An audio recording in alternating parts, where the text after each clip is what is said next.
Ako ang inyong Lolo Pael at ito ang aking kwento.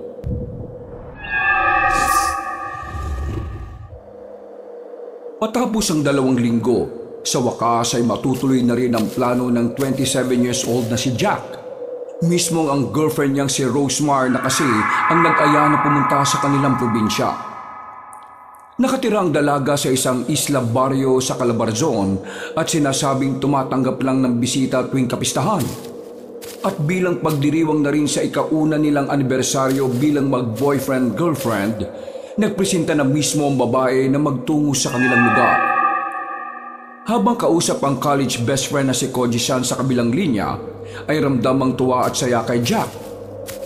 Hey Jack, make sure lang na umayag talaga ang girlfriend mo ha. Linawin mo mabuti sa kanya. Excited pa naman ako at ayaw kong ma-disappoint sa huli. Sure na sure mate, promise. Kakakausap ko lang talaga sa kanya bago kita tinawagan. Siya mismo nagsabi sa akin. Parang Himalayan ha. Simula nang maging kayo, halos buwan-buwan mo siyang inaaya na umuwi ng probinsya nila. Hindi naman siya pumapayag nun. Pero ngayon, parang binigla niya tayo ah. Ito naman parang pinagdududahan pa si Rosemar. Baliw! Hindi lang ako makapaniwala pero ang totoo mate, excited talaga ako, promise. Di goods. Kanina rin pala, in-explain niya sa akin na sa tuwing fiesta lang pala tumatanggap ng bisita sa Isla Barrio nila. Dahil malapit na yung fiesta kaya siya na mismo nag-invite. Ayos yung isla nila, masyado namang exclusive. Ganun talaga. Kanya-kanyang polisiya yan eh. O siya, mag-usap na lang tayo mamaya ah. Dadaan ako sa inyo para magpatulong sa iyo sa pag-surprise sa kanya sa first year anniversary namin ah. Oh wait, sa akin pa talaga nagpatulong. Kaya pala ako sinama para maging chaperone yung dalawa. Loko-loko, bakasyon natin yon at nagkataon lang na anniversary din namin ni Rosemar. Sumuporta ka na lang mate. Don't worry, kapag umuwi na dito sa Pinas si kagaya ko, kami naman ni Rosemar ang susuporta sa inyo. Diyos, dampola ka pa. O sige na, at may tinatapos pa akong project. Okay, sige, salamat ha. Mate, see you the soonest. Pagka-drop call, ay nagpatuloy na rin si Jack sa tinatapos niyang gawain sa laptop. Nagtatrabaho ang binata bilang virtual assistant kaya naman maluwag ang kanyang schedule. Kahit sa ang dako ng Pilipinas basta may signal ay nakakapagtrabaho siya. Nagpabisyo siya ng leave of absence sa kliyente na sinang-ayunan naman kaagad. Ilang saglit pa ang lumipas pagkatapos ng marami pang usapan at gawain ay nagpahinga na nga si Jack. Pagsapit ng hapon ay sinundo na niya muna ang girlfriend mula sa workplace noon at saka sila naghapunan sa labas. Napag-usapan na rin nila ang tungkol sa nalalapit na bakasyon at ipinaalam niya na kasama nga si Koji-san. Ayos lang naman di ba love kung kasama si Koji-san? Oo naman, mas marami nga mas masaya eh. Sigurado mag-i-enjoy kayo ron lalo na yung si Koji-san. Marami rin kayang dayo ron kapag fiesta kasi nga yun lang ang pagkakataon na inaalaw nila na bumisita sa Isla Barrio ang ibang mga tagalabas na tao. Ang gara ng Isla Barrio nyo no? Bakit nga ba tuwing fiesta lang kayo nagpapapasok doon? Kasi harvest time din yon ng mga taga ron sa amin. Ha? Harvest time? Basta, malalaman mo rin kapag nandun na kayo ni Koji-san. Siguradong hindi nyo makakalimutan na magiging bakasyon nyo ron. Wow, mas lalo tuloy ako na-excite eh. Ako rin love, excited na ako sa mangyayari. Pagkatapos nilang maghapunan ay inihatid na nga ni Jack ang girlfriend sa apartment na tinutuluyan nito. Makalipas ang ilang araw, dumating na nga ang pinakahihintay nila, ang masayang bakasyon sa taon na yon. Ito kasi ang unang pagkakataon na gumala si Jack na may kasamang girlfriend kaya excited talaga siya at ibang-iba ang pakiramdam kumpara sa mga nakalipas na taon. Isang taon na sila ni Rosemar sa susunod na araw. Pero sa loob ng mga taon nyo na makakilala sila at madalas na magkasama, ay nahihiwagaan pa rin ang binata sa kanyang girlfriend. May mga kasanayan kasi ang dalaga na hindi akalain ni Jack na gagawin ng isang mayumi at magandang babae na halos lumaki na sa syudad. 12 years old pa lang daw ay nasa Maynila na si Rosemar at mag-isang naninirahan sa apartment. Paminsan-minsan lang siyang dinadalaw ng nanay Rose pati tatay Mario niya. At sa isang taon Tuwing fiesta nga lang daw siya nauwi para rin sa tinatawag na harvest ng mga taga Isla Barrio. Pasado 12:00 ng tanghali, pagkatapos nilang mamili ng mga dadalhing pagkain, ay dumaan na nga rin sila sa bahay ng Lolo Charcolino ni Jack. Ito rin ang unang beses ni na Rosemary at Koji-san na makakapunta sa lugar na yon, kaya medyo na-weirdohan sila sa kapaligiran. Napakalayo na kasi sa kabiasnan ng nasabing lugar. Naabutan nila matandang Ginoo na nagpapausok sa labas ng bahay sa katanghaliang tapat. At pagbaba ng 3 sa sasakyan, ay magkakasabay silang napatingin sa kinaroroonan ng matandang Ginoo habang nakatakip ang mga ilong. Pano'y papunta sa direksyon nila ang mabahong usok na kaamoy ng nasusunog na goma. Napaububo si Koji-san bago pabulong na kinausap ang matalik na kaibigan. Samantalang si Rosemar ay kumapit na lang ng maipit sa kanyang boyfriend dahil tila nag-iba ang kanyang pakiramdam sa nasabing lugar. Ang weird naman ng lolo mo, pre. Nagsisiga siya sa katanghaliang tapat. Alam mo, mate, pabuti na lang talaga malayo sa kabiasnan tong bahay niya. Dahil kung hindi, malamang marami nang nagre-reklamo dyan. Ang baw-baw pa ng sinusunog niya. Goma ba yun? O gulong ng sasakyan? Ganyan talaga ang lolo ko Pagpasensyaan niyo na. May magagawa pa ba kami? Bakit tahimik ka dyan, Rosemar? Love, ayos ka lang ba, ha? Medyo masama lang ang pakiramdam ko. Sa biyahe siguro, love. Ang tagal ko na rin kasi hindi nakakapagbiyahe ng malayo Ganun ba? Mabuti pa siguro, uminom ka muna ng gamot. Maya-maya na siguro pagkatapos kumain. Ay, oo nga pala. Speaking of pagkain, naiwan natin sa kotse yun. Pwede bang pakikuha na muna, mate? Bumalik nga sa kotse si Koji-san at kinuha mula sa passenger seat ang mga pinamili nilang for to go na foods. Pagkatapos ay patakbo siyang sumunod sa mga kaibigan habang nakatakip pa rin ang ilong. Eksaktong doon na lumapit si Lolo Charcolino sa kanila habang tila minumukhaan sila isa-isa. Lo, good afternoon po. Si Jack po ako, apo nyo. At ito naman po yung college best friend kong si Koji-san. At ang girlfriend ko naman po si Rosemar. Good afternoon po, Lolo. Hindi naman umimik si Rosemar dahil tila hindi talaga siya mapalagay sa lugar na yon. Pagkatapos magkasunurang magmano ng 3, ay nginitian nila si Lolo Charcolino na nakabandana pa ng puting bimpo sa noo. Napansin nga ng matandang Ginoo ang kakaibang ikinikilos ng dalaga pero hindi niya yon masyadong ipinahalata sa 2 binata.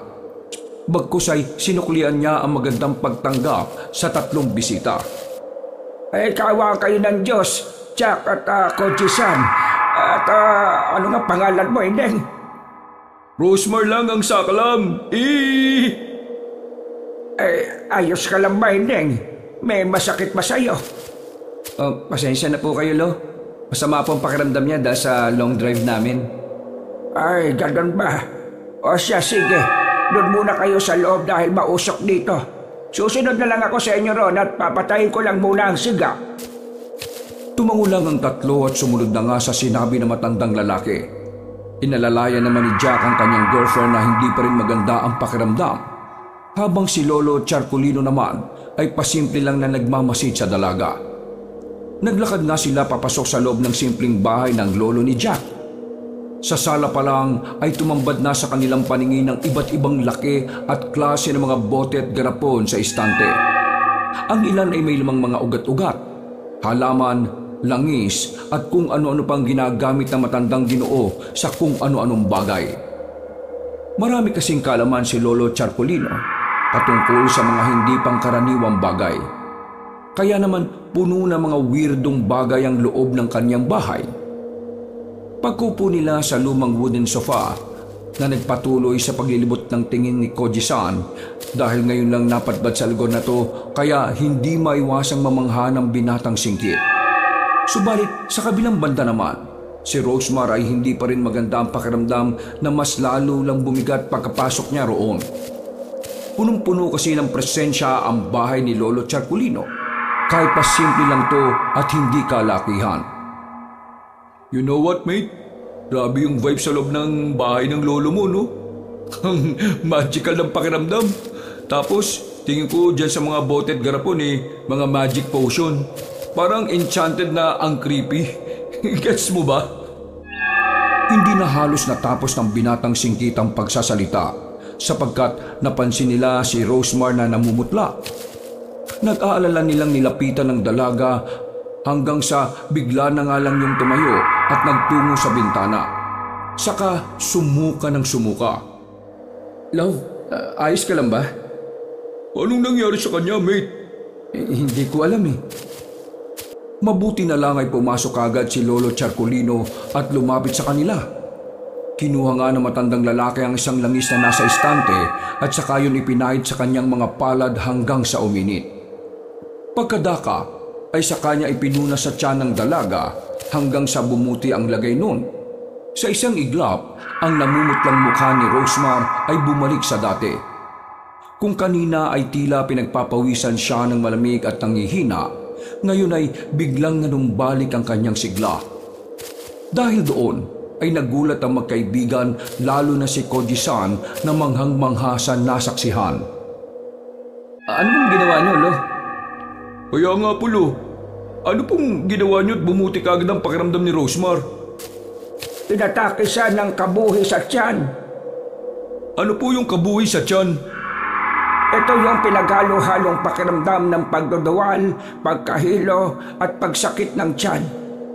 Halika, Jack. Sumunod ka sa akin sa kusina para ipainom sa girlfriend mo yung kilbati na ititimpla ko. Mabisang panlaban ng katas ng dahon ng hilba sa kabuhi sa tiyan. Sige po, Lo. Pagdating nila sa kusina ay merong iniabot si Lolo Charcolino na pulang kwintas na may nakapendat na maliit na pahabang garapon. Sa loob ng nasabing pahabang garapon ay merong puting likido. Lo, ano po ito? Isuot mo lang yan at itago. Sa oras na kumulo yan na tuminit, tumakbo ka na at magtago sa pinakaligtas na lugar. Wag na wag mong tatanggalin sa leeg mo ang bagay na yan kahit natutulog ka. Hindi na umimik ang binatang tisoy. Pinagmasdan na lang niya ang matandang lalaki habang nagtitimpla ng hilbati.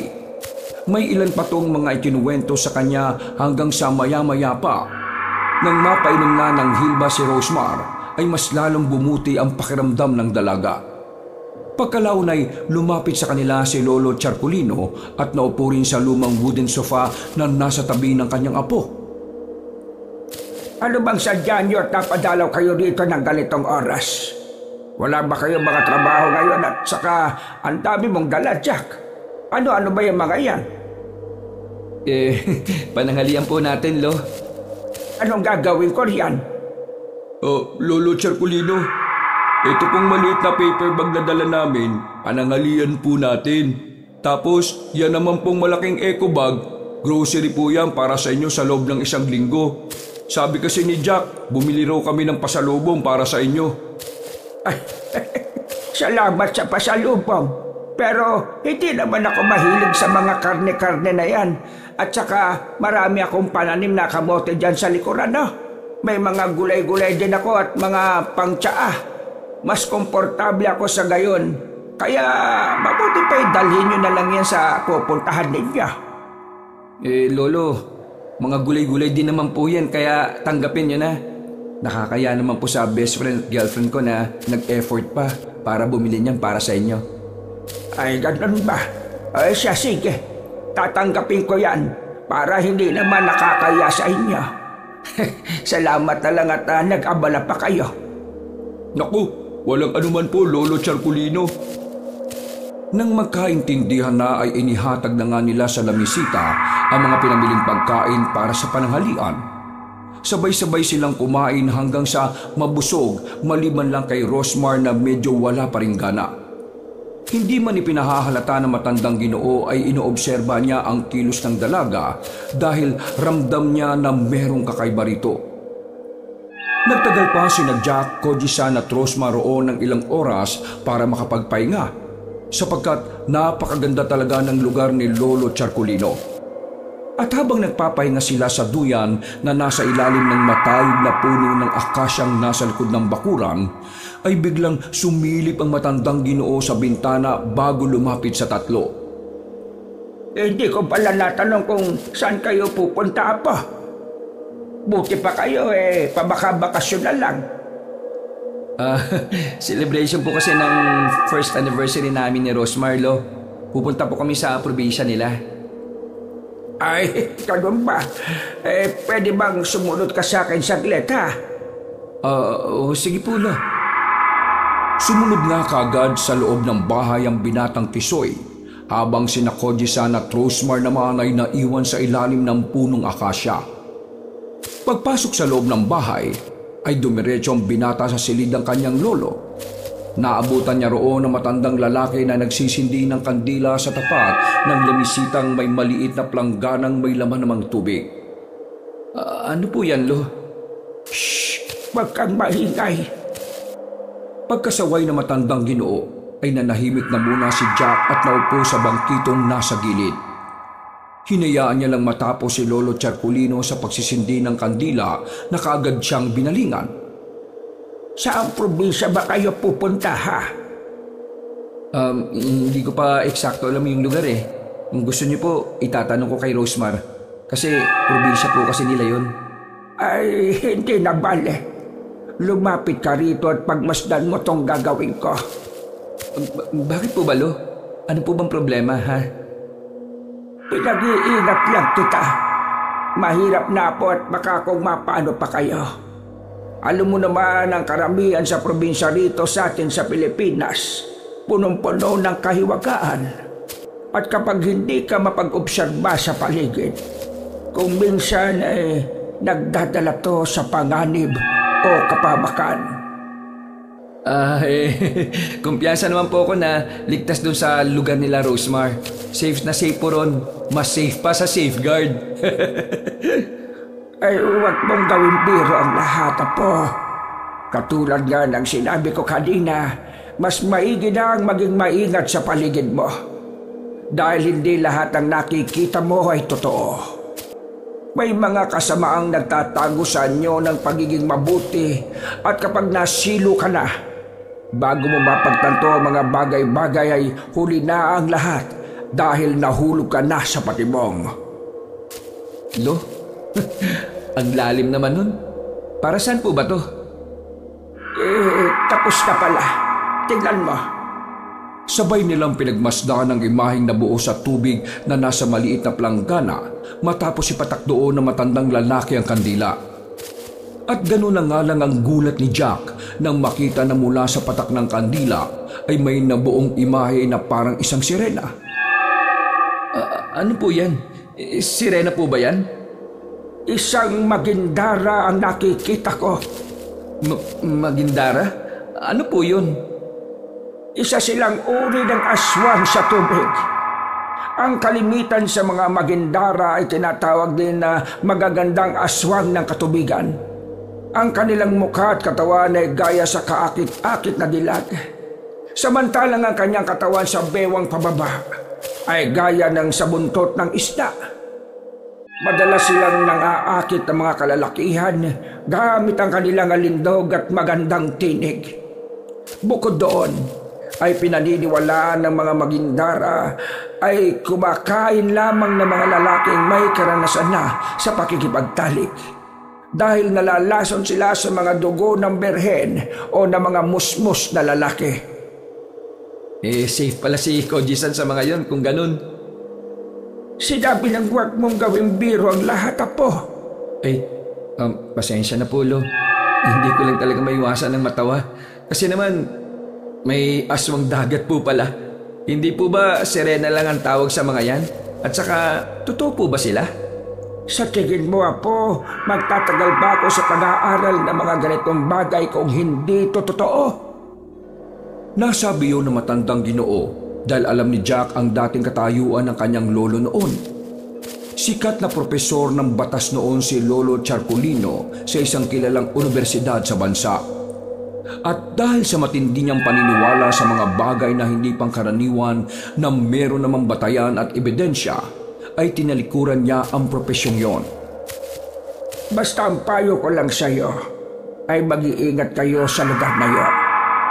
Lumayo ka sa mga katubigan katulad ng dagat o ilog.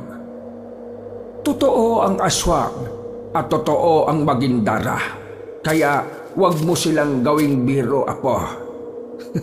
Si Lolo talaga. Huwag mo naman po akong takutin kaagad. Hindi pa nga po kami nakakaalis eh. Hindi kita tinatakot, Jack. Kaya nga kita binigyan ng kwintas kanina. Makakatulong yan sa iyo, apo, at sa mga kasama mo. Pero huwag kang basta-basta magtitiwala kahit na kanino. Lalo na kapag nandun na kayo sa pupuntahan ninyo. Hindi na umimik si Jack dahil sa mga sinabing yun ng kanyang lolo. Napaisip na lang siya at napahawak sa kwintas na ibinigay sa kanya kanina. Maya-maya pa ay nagbigay pa nga si Lolo Charpolino ng isa pang kwintas na ipinagtakanan ng binata. Nang humingi pa siya ng isa pa ay hindi na nagbigay ang matandang lalaki at sinabi no na 2 lang ang kakailanganin nila. Mabisang-mabisa yan dahil pinagdasal namin yan sa bundok ng Banahaw noong Semana Santa. Kaya katulad ng sinabi ko kanina, lagi mong isusuot at huwag na huwag iwawala. Mag-iingat kayo at bantayan ng isa't isa para makauwi kayo ng ligtas dito. Sige po, Lo. Maraming salamat po. Pero huwag mong kalilimutan na po na ang pinakamabisa pa rin na sandata laban sa alagad ng kadiliman ay ang pananampalataya at pananalig mo sa Diyos Ama. Pagkatapos ng pag-uusap nilang maglolo ay lumabas na nga sila ng silid. Bumalik si Jack sa duyan kung saan pareho nang nakaidlip ang mga kasama niya. Samantalang pinagmasdan ulit ni Lolo Charpolino ang girlfriend ni Jack sapagkat alam niyang may itinatagong sikreto ang magandang babae. Posible nga kaya na may kakayahan ng isang magindara na magkaroon ng sarili nitong mga paa? Kung totoo yun, mukhang napaka-interesante malaman kung anong klase ng kapangyarihan ang ginagamit nila. Lo, may sinasabi po ba kayo? Ay, wala naman na po. Sige na at magpahinga na muna kayo dyan. Makalipas pa ang ilang saglit. Pagkatapos magpahinga ay nagpaalam na nga silang tatlo kay Lolo Charpolino. Habang nagbabiyahe sila pabalik sa syudad, ay hindi pa rin malis-alis sa isip ni Jack ang tungkol sa mga sinabi sa kanya ng kanyang lolo kanina. Nagpaulit-ulit itong tumatakbo sa isip niya. Kaya habang nagkukwento si Koji-san ng kung ano-ano ay hindi niya na rin naiintindihan masyado. Marami kasing nakakatuwang bagay ang tumatakbo sa isipan niya. Pasado 4:00 ng hapon, dinaanan din muna nila ang isa pang kaibigan na si Himalayan na kaibigan din nila noong kolehiyo. Maganda si Himalayan pero pusong lalaki to. Bukod doon ay mas babaero pa to kay Jack at Koji-san. Maya-maya pa, nang nasa tapat na sila ng bahay ni Himalayan, ay naaninag kagad nilang tatlo ang dalagang boyish na nakatayo sa tapat ng gate tanga ng traveling bag nito.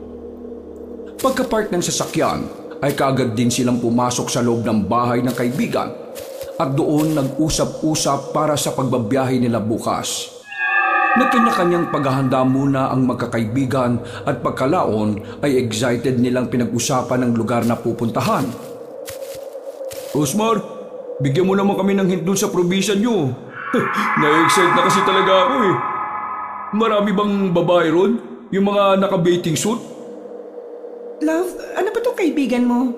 Bakit ganyan yan? Di ba may girlfriend ka sa Japan, Koji-san? Ba't ka ba naghahanap pa ng mga naka-bathing suit doon?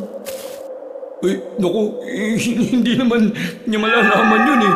At saka, tinatanong ko lang naman sa'yo. May masama ba ron? Ay nako, Love, hayaan mo na yan. Isusubong ko yan kay kagaya ko kapag nagpakaloko-loko yan dun. Uy, grabe naman mate. Parang di naman tayo mag-best friend yan. Nako, bahala ka sa buhay mo. Wait sa'yo, Lods. Ay, siya nga pala, Ima. Hindi talaga sasama yung girlfriend mong si Glycerin? Matapos may paliwanag ni Himalayan kung bakit hindi makakasama ang kanyang girlfriend ay nagbalik sila sa usapan patungkol sa baryong pupuntahan. Pinilit nga ng pinilit ni Koji-san si Rosmar hanggang sa magbigayo ng kaunting impormasyon upang meron silang ideya kahit na papano. Maliit lang yung baryo namin at pangingisda ang pangunahing pinakakakitaan doon. Kung may taniman man, kakaunti lang din. 1 o hanggang 4 na pamilya lang ang meron. Maganda ang dagat, malinaw at napakahiwaga. Siguradong magugustuhan nyo ron. At siguradong hindi na kayo makakabalik sa Maynila kapag nagpunta kayo ron. Ha? Hindi na makakabalik sa Maynila? Ang ibig kong sabihin kumbaga parang hindi mo nagugustuhin magbalik pa sa Maynila. Akala ko di na makakabalik sa Maynila eh. Parang ang creepy naman kapag ganun. Parang doon na kami mamamatay. Uy, pasaway ka talaga, mate. Yun ang pagkakaintindi ko eh. At saka kung parang di namin gugustuhin bumalik sa Maynila kapag nakatungtong doon.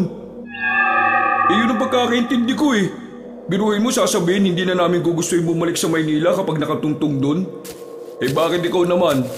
Palagi kang nandito. Bakit hindi mo pinili magstay doon, Rosmar? O isa pang tanong, bakit nga ba tuwing fiesta lang sila pumapayag na magkaroon ng bisita? At saka, anong klaseng fiesta ba yung ginaganap doon? Uy, mate. Grabe ka naman kung magtanong. Para kang nag-i-interview sa immigration yan eh. Hindi pa nga nasasagot ni Rosmar yung una mong tanong. May pangalawang tanong ka na kaagad. Ganun talaga, mate. Kasi pista yun ng pasasalamat sa dagat dahil sa biyayang binibigay niya sa mga taga-baryo. Bukod doon, may tinatawag din na pag-aani na nangyayari mismo tuwing gabi ng kapistahan. Mukhang exciting talaga yun ah. Oo, mate. Sabi nga ni Rosmar, siguradong hindi natin malilimutan yon. Di ba, love? Oo, love. Siguradong hindi niya makakalimutan ang pistaron at pag-aani. Nagpatuloy pa ang kanilang usapan hanggang sa makayayaan na silang matulog dahil medyo lumalalim na ang gabi. Mabilis na lumipas ang oras nang hindi nila namamalayan. Dumating na ang araw na nagbiyahe na ang 4 papunta sa nasabing probinsyang tinitirhan ni Rosmar. Halos ilang oras din ang itinagal bago nila marating ang dulong dalampasigan. Pagbaba nila ng sasakyan ay kitang-kita kaagad ni Jack ang ganda ng paligid. Pero nawalang atensyon niya roon matapos masipat ang girlfriend na si Rosmar na tila malalim ang iniisip. Oh, love. Okay ka lang ba? Parang malalim yata ang iniisip mo ha. Ha? Medyo excited lang din ako na makita uli yung nanay at tatay ko. Ito na rin kasi ang huling taon para makabayad kami ng utang. Ha? Makabayad ng utang? Anong ibig mong sabihin, love? Wala yun, love. Huwag mo na lang akong pansinin. Hintayin niyo na lang ako dito ha, dahil kakausapin ko yung kakilala kong bangkero. Sana nandito pa si Mang Biodermo. Gusto mo samahan kita? Ay, naku, hindi na. Maiwan na kayo dito at maghintay na lang sa kotse. Saglit lang naman ako at huwag ka mag-alala.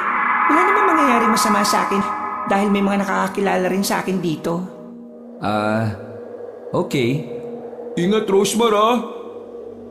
Pag-alis ng magandang dalaga ay tila biglang nagliwanag ang mga mukha ni na Jack, Koji-san at Himalayan matapos makita ang magandang refleksyon ng langit sa napakalinaw na dagat. Dumagdag din sa ganda ng lugar ang matatayag na puno ng niyog sa paligid. Nagbibigayo ng lilim at maaliwalas na simoy ng hangin. Makalipas ang ilang saglit na paghihintay ay dumating na nga si Rosmar kasama ang may edad na lalaki na namumuti ang kaliwang mata. Yun nga ang tinatawag ng dalaga na Mang Biodermo. Kasama naman ng Ginoo ang 13 taong gulang na si Dave. Sa utos ni Rosmar ay lumapit na ang mga yon sa kanila. Kinuha naman ni Dave ang mga gamit nila at isinakay na yon sa bangka. Mate, nakikita mo ba yung lalaking yon? Halatang bata pa siya pero tingnan mo naman yung katawan, no? Napaka-solid. Gayahin mo yun at mag-exercise ka naman, no? Talagang ako ang pinagdiskitahan mo, mate ha? Ayos ko rin no? Mamaya na kayo mag-asaran dyan. bilisan na natin dahil baka maunahan pa tayo ng iba. Marami din kayang napunta ron sa Isla Barrio. At saka, baka hindi na natin maabutan yung parada. Natawa na lang si Himalayan habang pinagmamasdan ng mga kasama na tila natameme matapos magsalita ni Rosemar. Pagsakay nila ng bangka ay sinimplihan sila ni Dave ng pagtatanong. Tila ba siniguro ng binatilyo na hindi siya maririnig ni Mang Biodermo. Mga sir, sa Isla Barrio po ba kayo pupunta? Oo, maganda raw kasi ron, sabi ng kaibigan namin doon nakatira, saka makikipesta rin kami. Kitang-kita sa mukha ng binatilyong bangkero ang pagkabahala matapos marinig ang mga sinabi ni Koji-san. Napansin naman yun ni Jack, kaya kunot noo siyang napatingin sa dalawa habang nakikinig sa usapan. Hanggang sa makisali na rin siya. Boy, anong pangalan mo? Dave po, sir. May problema ba sa pupuntahan naming isla, ha? Sir Natigilan na sila sa pag-uusap dahil umakyat na si Mang Biodermo at sinimulan ng paganahin ng makina ng bangka. Tumabi na rin si Rosemar kay Jack, kaya hindi na umimik pa ang binatilyong bangkero na halata pa rin sa mukha ang pagkabahala. Sa hindi mawaring dahilan ay tila ba biglang kinutuban ng binatang tisoy, kaya pasimple siyang napahawak sa regalong kwintas ni Lolo Charcolino pero di niya yun pinahalata sa lahat. Nang umandar na ang bangka, ay hindi na nga muna kumibo si Jack. Tahimik na lang siyang nakinig sa palitan ng usapan ni Rosemar at ni Mang Biodermo habang sinusulyap-sulyapan si Dave. Hindi niya rin maintindihan ang sarili pero para bang may gusto siyang itanong sa binatilyong bangkero pero hindi niya magawa dahil may mga kasama. Nang magkatitigan sila ay para bang nangungusap ang mga mata nun. Ramdam niya na nagbababala yun para wag nang tumuloy sa kanilang pupuntahan. Dahil doon ay hindi na siya nakatiis. Tumayo siya at lumapit malapit sa pwesto ni Dave at pasimple yung tinanong. Uy boy, may problema ba sa pupuntahan naming Isla Barrio? Ano po sir Para kasing kanina ka pa hindi mapakali. Wala po yun. Sige na, sabihin mo na. Tayong dalawa lang naman ang nakakaalam eh. Binalingan muna ni Dave si Mang Biodermo at Rosemar na abala pa rin sa pag-uusap bago siya bumaling ulit kay Jack na naghihintay ng kasagutan. Napalunok siya ng laway dahil di niya alam kung magsasalita ba siya patungkol sa Isla Barrio o hindi. Kitang-kita naman ng binatang tisoy ang tila pagkabalisa ng binatilyong bangkero, kaya pasimple siyang tumango hanggang sa mapabuntong hininga yon bago muling magwiwika na sana pero bigla namang sumigaw si Koji-san dahil sa tuwa. Dahil tuloy doon ay naagaw ng binatang chubby ang atensyon nilang lahat. Lumipat na rin tuloy si Rosemar sa tabi ng boyfriend kaya naman hindi na naituloy ni Dave ang dapat sanang sabihin. Dahil sa kakulitan ni Koji-san ay napatawan niya ang lahat. Subalit sa kabilang banda ay napapaisip na lang tuloy si Jack habang sinusulyap-sulyapan si Dave na abala na sa pamamangka. Sa haba ng biyahe nila sa dagat ay ang matabang lalaki lang ang nagpapaingay sa bangka. At ilang minuto ang nagdaan matapos nilang namnamin ang ganda ng tanawin, sa wakas ay narating na rin nila ang nasabing Isla Barrio. Katulad ng inaasahan ay nabigla nga silang lahat habang pinagmamasdan ng lugar sapagkat para tong isang paraiso. Napakalinaw ng dagat, napakasariwa ng simoy ng hangin, napakaaliwalas ng paligid at nakagiginhawang tunog ng malamyang alon. Wow, love! Sobrang ganda rito sa Isla Barrio niyo ah! Kaya nga, Rosemar, grabe ka! Totoo nga, sabi mo na hindi na namin gugustuhin bumalik sa Maynila kapag nakita namin ang lugar na ito. O diba, sabi ko naman sa inyo eh. Tara na, dahil maya-maya, dadaan na ron yung mga nagpaparada. Habang ibinababa ni Mang Biodermo at Dave ang kanilang mga gamit, ay iginala muna ni Jack ang tingin sa buong pantalan. Marami-rami rin kasi ang kasabayan nilang bangka na dumao, pero hindi niya naman yon nakita kanina sa kabila. Nang may baba na ang lahat ng gamit nila, ay masayang nakipagkamay si Rosemar sa ginoong bulagang isang mata na ngingiti-ngiti na akala mo ay tumama sa loto. Bago naman umalis, ay pasimpleng kinilabit ni Dave si Jack na medyo nagulat pa nga. Sinamantala ng binatilyo ang pagkakataon habang abala pa sina Rosemar at Mang Biodermo sa pag-uusap. Sina Koji-san at Himalaya naman ay panay na rin ang kuha ng litrato kaya hindi na rin sila napapansin. Salamat nga pala sa iyo, Dave, ah. Pero, teka, bakit mo ako kinilabit? Kailangan mo ba ng tip? Wait lang, nandun kasi sa bag ko yung pitaka ko eh. Hindi ko po kailangan ng tip niyo, sir. Ha? Ganun ba? Pasensya ka na kasi... Makinig po kayo sa sasabihin ko. Mag-iingat po kayo sa lugar na to. Kung makakaligtas kayo ng buhay, bago mag-umaga, hihintayin ko kayo sa kabilang pantalan. Tumalikod na kagad ang binatilyong bangkero dahil napansin niyang nakatingin na ng masama si Mang Biodermo. Lumapit yon sa kanila kasabay ni Koji-san, Rosemar at Himalaya. Salamat ka po pala, Mang Biodermo. Pati sa iyo, tropang Dave. Mang Biodermo, sa ulitin po ah. Hindi na umimik si Jack. Tumango lang siya sa Ginoo pati kay Dave. Pag-alis ng mga bangkero ay sinundan pa niya yon ng tingin habang iniisip ang mga sinasabi sa kanya kanina ng binatilyong bangkero. Ilang saglit pa nga ay narinig na nila ang tunog ng tambol at iba pang instrumento na ginagamit sa parada. Mas lalo silang na-excite pero si Jack ay medyo napapaisip na talaga, lalo na sa mga sinasabi sa kanya ni Dave kanina. Hindi niya tuloy na enjoy ang parada pero hindi niya na lang ipinahalata yun sa mga kasama. Ayaw niya kasing maging killjoy sa paningin ng mga yon. Pinanood muna nila ang nakakaaliw na parada at katulad ng ibang bisita sa isla, tuwang-tuwa rin sina Koji-san at Himalayan sa nakikita. Pero si Jack, magmula nang mag-usap sila ni Dave, ay hindi na nakapag-concentrate. Habang nagpapatuloy sila sa panonood, mula sa hindi kalayuan ay iilang tao na ang naglapitan at malugod silang sinalubong ng ngiti. Iba na naman tuloy ang naging pakiramdam ng binatang Tisoy sapagkat alam na niyang may kakaiba sa nasabing Isla Barrio. Nahahalata at nararamdaman niya rin kasi yun. Lalo na at kakaiba ang ikinikilos sa mga taong sumasalubong sa kanila. Mas lalo siyang nakumbinsi na may madilim na bumabalot sa lugar nang biglang uminit ang suot niyang kwintas. Nang pasimple niya yung sipatin ay nakita nga niya na kumukulo yun. Dahil doon ay bigla niyang naalala ang sinabi ni Lolo Charcolino kapag ganoon ang nangyayari sa nasabing kwintas. Kapag kumulo at uminit ang kwintas na yan, ibig sabihin lang noon ay may nagbabadyang panganib sa paligid. Dinisenyo niya para tumukoy ng panganib laban sa kahit anong uri ng aswang at may basbas ng ritual mula sa bundok ng Anahaw. Matapos niya yung maalala ay nagpalinga-linga siya sa mga taong sumasalubong sa kanila hanggang sa mapatingin siya sa dagat. Doon niya nakita ang ilang kababaihan na lumalungoy-langoy habang nakangiting nakatingin sa kanila.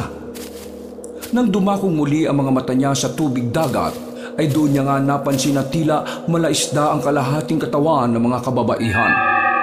Ha? Taong isda? Isang magindara ang nakikita ko. Isa silang uri ng aswang sa tubig. Ang kalimitan sa mga magindara ay tinatawag din na magagandang aswang na katubigan. Ang kanilang mukha at katawan ay gaya sa kaakit-akit na dilag. Samantala ang kanilang katawan sa bewang pababa ay gaya ng sa buntot ng isda. Madalas silang nangaakit ng mga kalalakihan gamit ang kanilang alindog at magandang tinig. Bukod doon ay pinaniniwalaan ng mga magindara ay kumakain lamang ng mga lalaking may karanasan na sa pakikipagtalik. Dahil nalalason sila sa mga dugo ng birhen o ng mga musmus na lalaki. Kung ganun, ito yung sinasabi sa akin ni Lolo. Ito yung dahilan kung bakit niya ako pinag-iingat pati na rin si Dave. Puno ng magindarang Isla Barrio na to. Ha? Naantala na naman siya nang ang mga kababaihang nasa tubig dagat ay nagsimulang mag-awitan. Pinagmasdan niya kaagad si Koji-san sapagkat ayon nga kay Lolo Charcolino, lalaki lang ang inaakit ng mga magindara. Nagtaka lang din siya dahil tila ba hindi umiepekto sa kanya ang malahipnotismong awitin. Nang parabang naakit na si Koji-san sa nasabing awitin, ay kaagad niyang nilapitan ng matalik na kaibigan. Nagtaka rin si Himalayan dahil naglakad na parang wala sa sarili ang matabang lalaki papunta sa tubig. At kahit nga anong gawin ni Jack na pag-awat at pagtawag sa kaibigan, ay parabang wala yun sa sarili na hindi siya naririnig. Mabuti na lang din ay dumating na kagad ang Nanay Rose at Tatay Mario ni Rosemar. Sa isang tapik lang ng mag-asawa ay tila ba nagising sa ulurat si Koji-san. Hinarang din ng mga yun ng mga taong lokal na sumasalubong sa kanila. Ano nangyari? Hindi ko rin alam, Mick. Pero nandyan ang parents ni Rosemar para sunduin tayo. Nang makaharap na nila sina Aling Rose at Mang Mario, ay kaagad silang nagmano sa mga yun. Tuwang-tuwa naman ang mag-asawa na muling nakita ang kanilang anak. Pero pansin pa rin ni Jack na parang may kakaiba sa kilos na mga yon. Hindi na lang niya masyadong napagtutuunan ng pansin dahil nabaling ang atensyon niya sa isang matangkad na lalaki na matipuno ang pangangatawan at may pagkabrusko. Lumapit yun sa kanila at kinausap si Rosemar pati ang mga magulang ng dalaga. Magandang araw po, Kapitan Palmo. Mga bisita ko po sila mula sa Maynila. Maligayang pagbabalik, Rosemar. Iba talaga mga sakalam. Taon-taon nagdadala ng mga bisita para sa pagdaraos ng pista ng pag-aalay at gabi ng pag-aani. Salamat po. Ito na huling taon ko para tuluyang makabayad ng utang. Pag-uusapan pa namin ng mga magulang mo ang tungkol dyan. Kung po pwede sana bumisita na ako kagad sa bahay ninyo mamayang gabi para sa pag-aani. Sasagot na sana si Rosemar pero pinigil na siya ng kanyang mga magulang. Si Mang Mario na ang nakipag-usap habang si Aling Rose naman ay sinama na sila pauwi ng bahay sa kayang tricycle. Habang tinatahak nila ang daan, ay napaisip na naman tuloy si Jack lalo na nang marinig niya ang usapan kanina ni Rosemar at ng nasabing kapitan. Kaya paghinto ng tricycle at pagbaba nila roon ay pasimple niyang kinumpronta ang girlfriend tungkol sa bagay na yon. Love, ano ba yung utang na sinasabi mo, ha? Yun ba, love? Wala yun. Tara na. Pumasok na muna tayo sa loob ng bahay para makapagpahinga tayo. Napakabit na lang ng balikat si Jack habang sinusundan ng tingin ng girlfriend na naglalakad kasabay ng ina. Pagpasok ng bahay at pag-upo sa lumang salaset, ay kaagad din namang kinumpronta ni Aling Rose ang nag-iisang anak sa bandang kusina. Naririnig nila ang usapan ng mag-ina na tila parang merong pinagtatalunan na hindi nila alam kung ano. Nailang tuloy silang tatlo pero hindi naman naiwasan ni Koji-san na magtanong kina Jack at Himalayan. Nag-aaway ba si Rosemar tsaka yung nanay niya? Mukhang hindi yata tayo invited dito ah. Huwag mong lakasan ng boses mo, Mick. Kahit kailan ka talaga no? Taklesa ka. Kasi naman, para silang nagsisigawan sa kusina eh. Okay lang kaya sila? Mukhang hindi nga talaga tayo imbitado dito, mate. Pangupahan na lang kaya tayo sa ibang bahay. Mukhang marami naman yata rito matutuluyan para at least hindi nakakailang sa pamilya ni Rosemar. Hintayin natin kung ano sasabihin ni Rosemar. Nahimik na muna tayo dito, mate, okay? Ay, okay, sige. Maya-maya pa, habang patuloy sa pag-uusap sina Aling Rose at Rosemar sa kusina, ay hindi na napigil ni Jack ang sarili. Tumayo siya at nagpunta roon para ipagtanggol ang kanyang girlfriend dahil mukhang nagtatalo na nga talaga ang mag-ina. Magandang araw po, Aling Rose. Ako nga po pala si Jack, boyfriend po ako ni Rosemar. Mawalang galang na po at pasensya na sa panghimasok ko sa usapan yung magnanay. Hindi lang po kasi namin maiwasan na marinig yung usapan ninyo. Gusto ko lang sabihin na walang kasalanan ng anak nyo. Kung iniisip nyo po na inimbitahan niya kami para makifiesta sa inyo, plano ko po ang lahat ng ito dahil gusto ko po sana kayong makilala bilang celebration ng first year anniversary namin. Ngumiti ang ginang matapos yung marinig mula kay Jack. Humingi rin yun ng paumanhin dahil na-misinterpret nga nila ang usapan ng mag-ina. Ipiniliwanag pa ni Aling Rose na natutuwa nga siya dahil merong bisita ang kaniyang anak at hindi tungkol doon ang pinag-uusapan nilang magnanay. Nilinaw din ng ginang na hindi sila nagtatalo ni Rosemar. Ganun lang daw talaga sila kung mag-usap. Maya-maya pa, pagdating naman ni Mang Mario ay bumulong kagad to kay Aling Rose at Rosemar. Hindi man narinig ni na Jack, Kodji-san at Himalayan ang napagbulungan, ay tila naramdaman nilang hindi magandang balita ang napag-usapan. Base kasi sa ekspresyon ng mukha ng Ginoo, ay tila nga hindi magandang balita ang hatid niya. Pagkalaon ay umalis muna ang mag-asawa at naiwan namang nalilito ang mga bisita ni Rosemar. Love, anong pinag-usapan niyo ng nanay at tatay mo? Bakit sila biglang umalis? Oo nga, Rosemar. Bigay ni Min. Gusto mong i-share yan si Min. Naku kayo talaga. Huwag kayo masyadong mabala at mag-relax lang, no? Wala namang masamang sinabi si tatay eh. Pasensya na kayo dahil ganun talaga kami rito kung mag-usap-usap. Love naman, huwag ka na magsikreto please. Doon pa lang bago tayo magpunta rito sa Isla Barrio alam ko nang may kakaibang nangyayari. May sinabi sa akin si Dave. Ha? Sinong Dave? Yung binatilyong bangkero kanina doon sa sinasakyan natin bangka. Love, Rosemar, ano bang meron dito sa lugar ninyo? Bakit sinabi sa akin ni Dave na mag-ingat daw ako? Ha? Alam ko may tinatago ka sa amin May something dito na hindi namin maintindihan. Kaya sana naman, sabihin mo na sa amin, love. Huwag ka naman maging unfair, please. Dahil sa sinabing yun ni Jack, ay tila nagulat si Kodji-san at Himalayan. Hindi naman kaagad nakaimik si Rosemar dahil hindi siya makapaniwala sa mga binitiwang salita ng boyfriend. Hanggang sa pabulagsak siyang napaupo sa lumang sofa at kitang-kita ang panlulumo sa mga mata. Pasensya na sa inyong lahat. Wala akong intensyong ipahama kayong tatlo. So tama ang sinabi ni Lolo Charpolino ko, pati ni Dave. Mapanganib nga talaga itong Isla Barrio nyo. Anong klaseng panganib ba naghihintay sa amin dito? Teka. Anong sinasabi mong panganib ha, Jack, Rosemar? Sabihin niyo naman sa amin ni Himalaya kung anong nangyayari dito. Deserve din naman namin na malaman ang totoo, guys. Love, tama ang sinabi ni Kodji-san. Deserve naming malaman ang totoo. Maliban na lang kung gusto mo talaga kaming mapahamak. Malungkot na pinagmasdan ni Rosemar ang boyfriend pati ang mga kaibigan.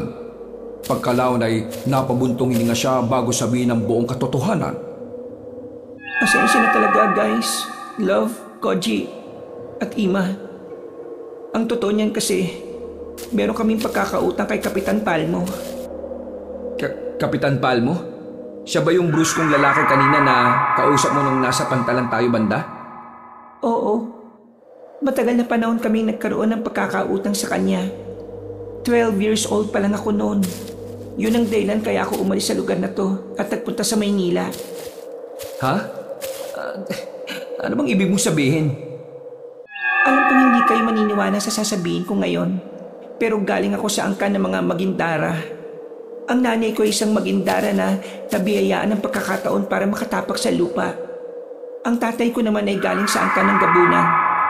Nang ipinanganak ako, sa halip na mamana ko ang katangian ng angkan ni tatay, mas nang ibabaw ang angkan ni nanay. Kung ganun, isa kang Magindara? Oh love, at dahil hindi ako nabiyayaan ng natural na paan na kagaya ng sa inyo, kaya katulad ni nanay, humiling ako sa pinuno ng mga Gabunan. At ipinagkaloob niya ang isang anting-anting na siyang dahilan kung bakit ako merong mga paa ngayon.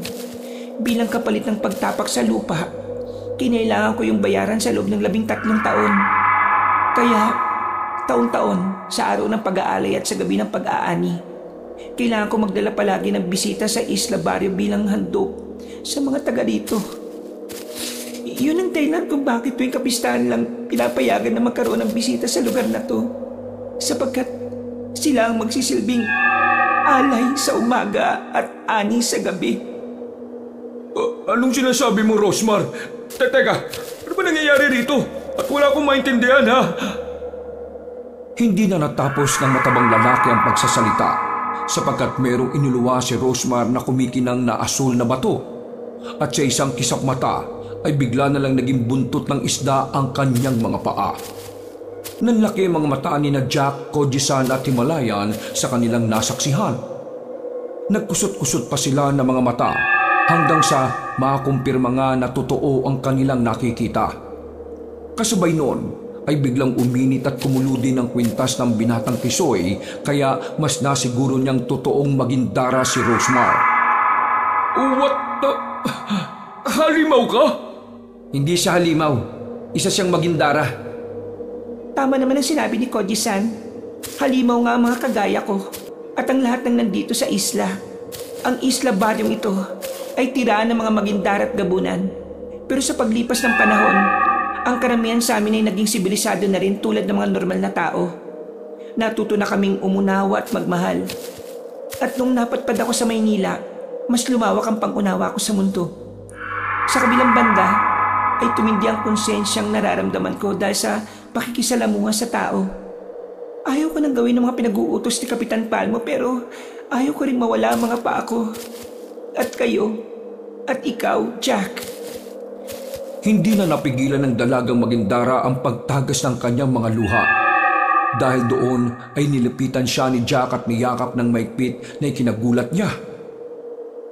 Sa kabila ng mga sinabi ko, hindi ka man lang natakot sa akin. Ha? Bakit ko naman kailangan katakutan ng taong mahal ko? Mas lalong naiyak si Rosemar kaya mas lalong hinigpitan ni Jack ang pagyakap sa dalagang may buntot ng isda. At kahit hindi makapaniwala sa mga nakikita ay tumayo na rin sina Koji-san at Himalayan para aluin ang kanilang kaibigan. Sa kabilang banda ay hindi pa rin nila maalis ang takot lalo na't nalaman na nila ang buong katotohanan bumabalot sa Isla Barrio. Maya-maya ay muling nilinok ni Rosemar ang batong asul kaya bumalik nga rin kaagad ang kanyang mga paa. Pagkatapos noon ay ipinagpatuloy nila ang seryosong usapin. Ano nang gagawin natin ngayon dito? Paano kami makakalis sa lugar na to kung magiging alay naman pala kami at ani? Pagkakanulo mo ba kami sa gabunan at magindara? Pasensya na talaga sa inyong lahat. Hindi ko na dapat kayo dinala pa rito sa lugar na to eh.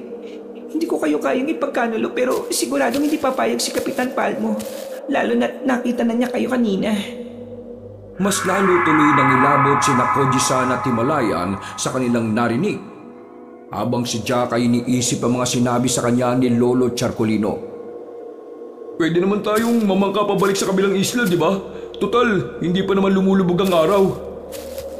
Yung mga bangkang nagatid sa atin dito sa isla, ang mga bangkero ron ay mga gabunan din na taga rito.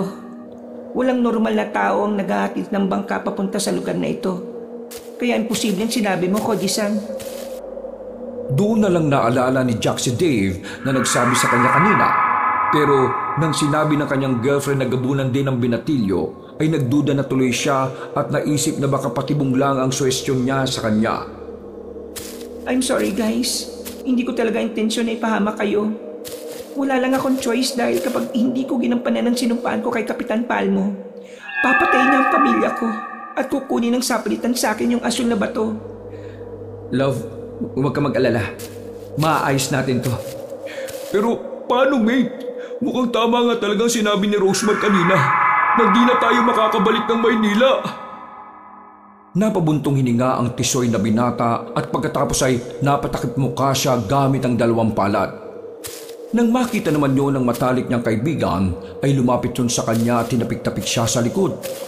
Si Himalaya naman ay sinubukang kumontak sa kanyang cellphone para sana humingi ng tulong, subalit sa kasamaang palad ay walang signal sa nasabing isla.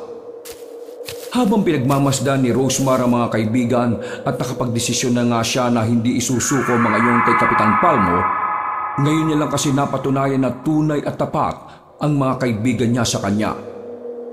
Dahil sa kabila ng pag-amin ay hindi man lang niya nakitaan ng pag-iba ng trato at pakikitungo ang tatlo. Huwag kayong mag-alala guys. Gagawa ko ng paraan para matulungan kayo makalis sa lugar na ito. Siguradong gumagawa na rin ang hakbang nanay at tatay ko para hindi matuloy ang pinaplano ni Kapitan Palmo. Hindi na natapos ng magandang dalaga ang pagsasalita sapagkat dumating nga ulit si Mang Mario at Aling Rose. Sinabi nga kagad ni Rosemar na alam na ng tatlo niyang kaibigan ang totoo. Kaya naman gumawa na kagad sila ng paraan para makalis sa lugar na yon. Wala nang sinayang na oras ang magkakaibigan. Dali-dali silang nagtungo sa silid ni Rosemar na tila niluma na ng panahon dahil wala namang halos tumatao. Pagupo nila sa papag at pagsara ng pinto, ay nag-usap-usap muna sina Jack at Koji-san habang si Himalaya naman ay kabadong naupo sa isang sulok. Pinipilit pa rin niyang kumontak sa cellphone kahit na alam niyang walang signal sa lugar. Mate, ano na kayong mangyayari sa atin? Parang pakiramdam ko ang tahimik tuloy ng buong paligid. Pero kanina ang ingay-ingay naman. Naisip ko tuloy bigla yung mga dayong kasabayan natin pumunta rito. Ano nang mangyayari sa kanila? Siguradong pagpepiestahan sila ng mga aswang. Shitting malaki. Kaya pala sinabing piyesa ng pag-aalay at pag-aani. Yung mga taong dumadayo palang inaalay at inaani. Tako, dito na nga siguro tayo mamamatay. Be positive, mate. Huwag ganyan. Matapos ang sabay nilang pagbuntong hininga, ay bigla namang pumasok si Rosemar at sumenyas na manahimik silang lahat. Dahil sa pananahimik nilang apat ay narinig na nga nila na merong nag-uusap sa bandang bakuran. Sino yung kausap ng mga magulang mo? Si Kapitan Palmo at ilan sa tauhan niya. Bakit hindi ko maintindihan yung mga sinasabi nila? Anong salita ba yun? Yun ang ginagamit na salita ng mga sinaunang gabunan. Ayon sa usapan nila, inimbitahan kayong tatlo sa bahay ni Kapitan dahil pipili sila ng pupwedeng ialay at anihin. Ha? Ano ba talagang ibig sabihin ng mga yun? Pareho lang yun. Pareho lang na gusto kayong kainin. Magkaiba lang ang pamamaraan. Ang sabi pa nila, kapag hindi sumunod sila tatay at nanay. Anong sinabi, love? Bakit natigilan ka na? Lahat tayo, papatayin nila. Kaya ang sabi ni tatay, mamayang alas 7 raw ng gabi, ay dadalhin niya kayo sa bahay ni Kapitan Palmo. Ha? Akala ko ba gagawan nyo ng paraan para makalis kami dito ng ligtas na at buhay? Bakit parang hindi ganun na mangyayari, Rosemar?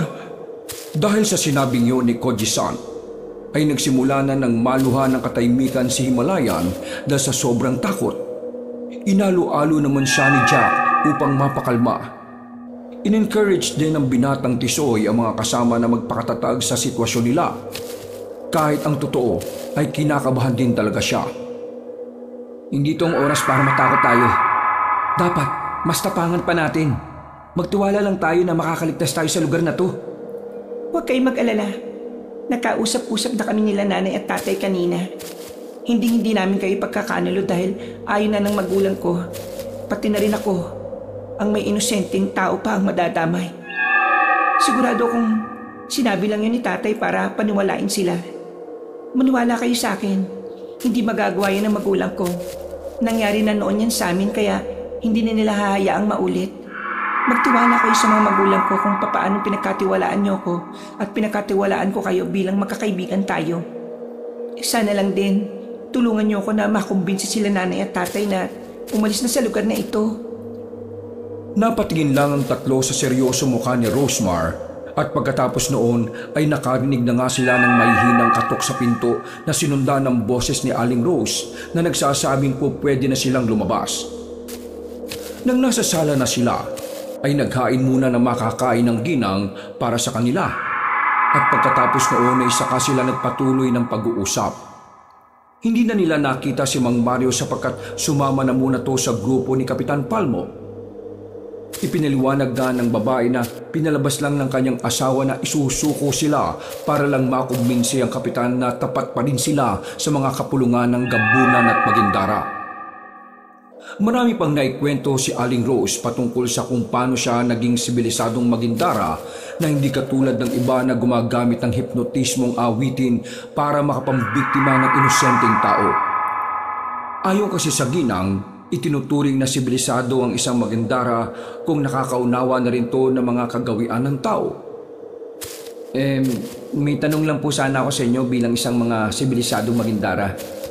Totoo ba ang paniniwala na ang mga Magindara ay kumakain lamang ng mga lalaking may karanasan na sa pakikipagtalik? Oo, dahil nalalason kami sa mga dugo ng birhen o ng mga musmus na lalaki. Wow, kung ganun, safe na safe pala talaga ako. Hindi ako kakainin ng Magindara kasi hanggang ngayon virgin pa ako eh. Mabuti na lang talaga. Ligtas ka nga sa mga Magindara, pero sa Gabunan, Siguradong ikaw ang unang pupuntiryahin dahil sa lusog mong yan, mate. Yun lang. Anak ng aswang oh. Akala ko ligtas na ako sa lugar na to. Lilinamin ko lang din pala guys. Kami ng buong pamilya ay hindi na kumakain o tumitikim ng dugo o karne ng tao. Kaya nakakasiguro akong safe na safe din ang kinakain nyo ngayon. Kung di kayo kumakain ng karne ng tao o umiinom ng dugo, paano kayo nabubuhay? Yun ang kagandahan sa pagiging magindara at gabunan. Pupwede kaming hindi kumain ng karne o uminom ng dugo ng tao. Dahil para mas mapalakas at mapahaba ang buhay kumpara sa normal na tao. Ganun pala yun. So ibig sabihin, kahit kumain kayo ng normal na pagkain ay pwede pala sa inyo. In fairness kahit nasa bingit na tayo na kamatayan, marami pa rin tayo natututunan. Sa kabila ng kanilang kinakaharap na seryosong sitwasyon, ay nakuha pa nilang magtawanan. Marami pa silang napag-usapan hanggang sa kumagat na nga ang dilim kung saan ay ramdam na nila ang presensya ng kadilimang bumabalot sa buong Isla Barrio. Habang hinihintay si Mang Mario na dumating, ay nanatili muna sila sa silid ni Rosemar. Tahimik lang silang naghihintay sa susunod na pangyayari hanggang sa isang nakakakilabot na alulong ng aso ang kanilang narinig. Sinundan nyo ng putukan ng mga kwitis, sinyalis na nagkakasiyahan na mga taga roon sa piyesta. Walang kamalayan ang mga inosenteng dayo sa kinakaharap nilang sitwasyon na ang mga buhay nila ang nakaalay na para sa pag-aani ng mga gabunan at magindara. Ilang beses pang naulit ang nakakakilabot na alulong ng aso at nang matapos yun ay tumigil na rin ang pagpapaputok ng kwitis. Napalingon sina Jack at Koji-san at Himalayan kay Rosemar nang bigla yung nagwika habang ang tingin ay nasa bubungan. Magsisimula ng pag-aani ng mga alay. Eksaktong pagkasabing yon ng dalaga ay biglang ang uminit ang kwintas ni Jack, sinyalis na merong nagbabadyang panganib sa paligid. Nang silipin niya yon ay kumukulo na naman to, kaya napaisip siyang may aswang na umali-aligid sa bakuran ng bahay ng mga sakalam. Nangilabot siya dahil doon, pero kahit papaano ay sinikap niya na alisin ang namumuong takot dahil sa tiwalang makakalis na sila sa lugar na yon ng ligtas. Huwag kayong masyadong gagawa ng ingay. Habang nagkakasiyahan ng mga inosenteng tao sa plaza, wala silang kaalam-alam na nagsisimula ng pag-aani. May magagawa ba tayo para maligtas sila? Inilingan lang ni Rosemar si Koji-san kaya napa-sign of the cross pa nga ang binatang singkit, nakitang-kita sa hilatsa ng muka ang pangamba. Huwag tayo mag-alala. Kung sakaling nasa paligid lang ang aswang, hindi nila tayo pwedeng galawin. Dahil siguradong sila ang babalingan ng galit ni Kapitan Palmo kapag kinanti nila tayo. Tama ba ako, love? Oo. Wala pang kahit isang gabunan o magintarang sinubukang kalabanin at isahan si Kapitan Palomo. Kung sakali ang pamilya pa lang namin ang gagawa nito ngayon. Hindi pa natatapos ng magandang dalaga ang pagsasalita, ay nakarinig na naman sila ng nakakapangilabot na alulong ng aso na nasa paligid lang. Magkakasunod yun kaya napasingit si Himalayan sa pagitan ni Jack at Koji-san. Kasunod noon ay muli na namang uminit at kumulo ang kwintas ng binatang mistiso. Pagkatapos ay narinig na lang nila mula sa bakuran ni Aling Rose na sumisigaw. Kaya nagtungo sila sa sala at sabay-sabay na napadungaw sa bintana. Nakita nilang merong hawak na patalimang ginang habang sumisigaw at tumaangil. Sinaunang lingwahe ng mga gabunan na naman ang ginagamit niya, kaya napatingin ang magkakaibigan kay Rosemar. Wala namang nagawa magandang dalaga kundi i-translate na lang ang binibigkas ng kanyang ina. Ang sabi ni nanay, "Hoy, mga walang hiyang gabunan, subukan niyo magsilapit dito at galawin ang pagkain ni Kapitan Palmo. Tingnan ko na lang talaga kung anong mangyayari sa inyo. Magsipag-alis na kayo rito, dahil wala kayong mapapala. Doon kayo mag-ani sa kasiyahan sa plaza at huwag galawin ang mga alay namin." Matapos siyang sabihin yon, ay iilang alulong na naman ang tila tumugon sa sigaw ng ginang. Subalit sa pagkakataong yon ay hindi na abot bakuran ng tunog kundi malayo na. Sinundan din yon ng pag-ihip ng malamig na hangin at dahil sa napapalibutan ng puno ang paligid ng bahay, nang mapagawi ng tingin doon si Jack ay nangilabot siya lalo na dahil sa mga punong parang nagsasayawan sa bawat pag-ihip ng hangin. Nagsisigaw na naman si Aling Rose sa loob ng bakuran habang iwinawasiwas ang hawak na patalim. Ang tapang pala ng nanay mo, Rosemar. Parang ang layo sa itsura ng mukha niyang maamo. Ganyan talaga ang likas na anyo namin mga Magindara. Mukha kami maamo pero ang katotohanan ay mabangis kami na parang mga pating. Teka, nasaan na ba si Mang Mario? Baka may kung anong nangyari na sa kanya, Rosemar, ha? Yun ang tatay, kasama ang tiyo Luis. Napalingon silang lahat sa itinurong direksyon ni Rosemar at nakita nga nila ang Ginoo na meron pang kasama na isang lalaking medyo may katabaan din. Kagad pumasok ang dalawang lalaki sa loob ng bahay kasunod si Aling Rose. Naupo silang lahat sa sala at doon na nga nagpaliwanag si Mang Mario. Ayon sa kanya ay pupunta sila sa kabilang pangpang dahil meron doon na dumadaong na bangka para magsalba ng mga inosenteng tao sa isla. Medyo malayo-layo nga lang dahil nasa kabilang dulo to ng isla kung saan bibihira ang napuntang Gabunan at Magindara. Ipinaliwanag pa ng Ginoo na kung bibilisan nila ang lakad ay hindi na sila aabutin ng 15 minuto. Habang nagpapaliwanag si Mang Mario ay sumagi ulit sa isip ni Jack si Dave. Posible na kayang si Dave yun? Pagkatapos ng pag-uusap na yon ay wala na silang inaksayang oras. Gumayak na kaagad ang magkakaibigan at nang nasa labas na sila ay napalingon pa si Rosemar dahil nakita niyang nagpaiwan ng kanyang mga magulang. Nay, Tay, tara na po. Ano po ginagawa niyo? Hindi po kayo pwedeng magpaiwan dito. Kapag nalaman ni Kapitan Palmo na hindi natin tinupad ng kasunduan, siguradong papatayin niya kayo. Sumenyas lang ang kanyang mga magulang at ngumiti. Pagkatapos noon ay ipinaliwanag nga ng Ginoo na kailangan nilang maiwan doon para harapin ang grupo ni Kapitan Palmo.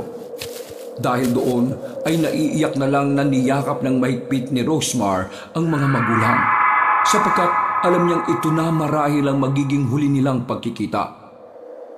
Ayaw na sana niyang bumitaw pero pinilit na ni Aling Rose na tumanggal na sa pagkakayakap at pinagtulakan na ang kanyang anak.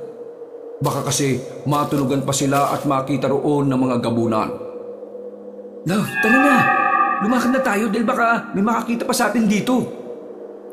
Inakay niya ang girlfriend at pagkalaon ay saka siya bumaling sa mga magulang ng dalaga.